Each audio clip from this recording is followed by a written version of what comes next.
Ruth 2 verses 15 to 19. A harvest of kindness. The sun was beginning to dip toward the western hills, casting a golden glow over the fields of Bethlehem. The day had been long, but Ruth did not slow her steps. Her hands were scratched and her back ached, but she moved with steady purpose, gleaning what she could from the fields, bent over, gathering every fallen stalk of barley. She was a foreigner here, a Moabite in the land of Judah, and though the law allowed her to glean, many looked at her with suspicion or indifference. But today had been different.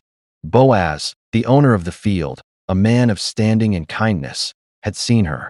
He had spoken to her, not with scorn, but with gentleness. And when she had risen from resting to return to the hard work of gathering grain, he had quietly called over his workers. "Let her gather even among the sheaves," Boaz instructed them, his voice firm but compassionate. "Do not scold her or drive her away. In fact, pull out some stalks from the bundles on purpose. Leave them for her. Let her gather them up without shame." The workers obeyed, casting extra stalks behind them as they moved.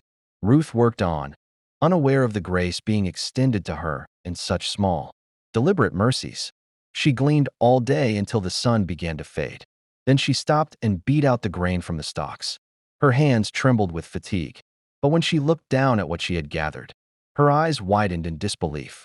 Nearly 30 pounds of barley. She wrapped it up and hoisted the heavy bundle onto her shoulder. As she walked back to town, every step felt like a miracle. When she arrived home, Naomi's eyes grew wide with surprise. "My daughter," she gasped, "where did you glean today?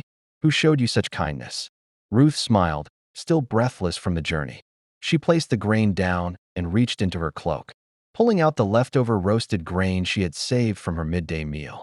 Naomi took it, eyes brimming with gratitude and wonder. Ruth answered simply, "The name of the man I worked with today is Boaz."